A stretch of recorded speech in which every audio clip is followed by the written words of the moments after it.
Anticiper et organiser la fin de vie des produits est la quatrième étape pour faciliter l'intégration de l'économie circulaire dans ses achats. En effet, le principe de l'économie circulaire implique une approche cyclique de la vie du produit, des biens ou des services. Anticiper la fin de vie d'un produit dès son acquisition vous permet ainsi de projeter le bien acheté dans un cercle vertueux. 3 actions peuvent être alors menées. Premièrement, anticiper la fin de vie des produits achetés. Il est important que l'acheteur s'interroge sur les options de gestion de fin de vie dès l'achat. Pourra-t-il être revendu? Pourra-t-il être repris par le fournisseur en vue de valorisation? La prise en compte donc de la fin de vie du produit, c'est-à-dire sa capacité à être réparable ou réutilisable, au stade de l'achat, pourra faire l'objet à la fois de spécifications techniques et de critères d'attribution. Deuxième action, prendre en compte l'augmentation des coûts de gestion des déchets pour privilégier des produits réutilisables et valorisables.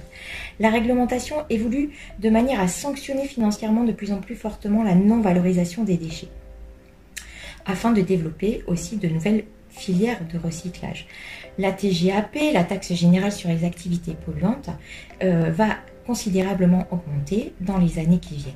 Il est donc important d'anticiper les coûts de gestion de la fin de vie de produits, c'est-à-dire les coûts de gestion des déchets dès le prix d'achat et donc de les intégrer. Cela permettra de valoriser économiquement les produits qui sont un peu plus responsables, qui sont valorisables et qui bénéficient en outre souvent d'un prix de revente. Troisième étape, éviter et gérer au mieux les déchets. Des mesures simples peuvent permettre de limiter la production de déchets, c'est-à-dire la quantité de déchets à gérer. Consommer au juste besoin. Vérifier si le produit peut être utilisé par un autre membre de son organisation avant de s'en séparer. Solliciter un fournisseur pour qu'il reprenne le produit. Lorsque cela n'est pas possible, l'acheteur peut aussi faire appel à un prestataire pour garantir la valorisation des déchets.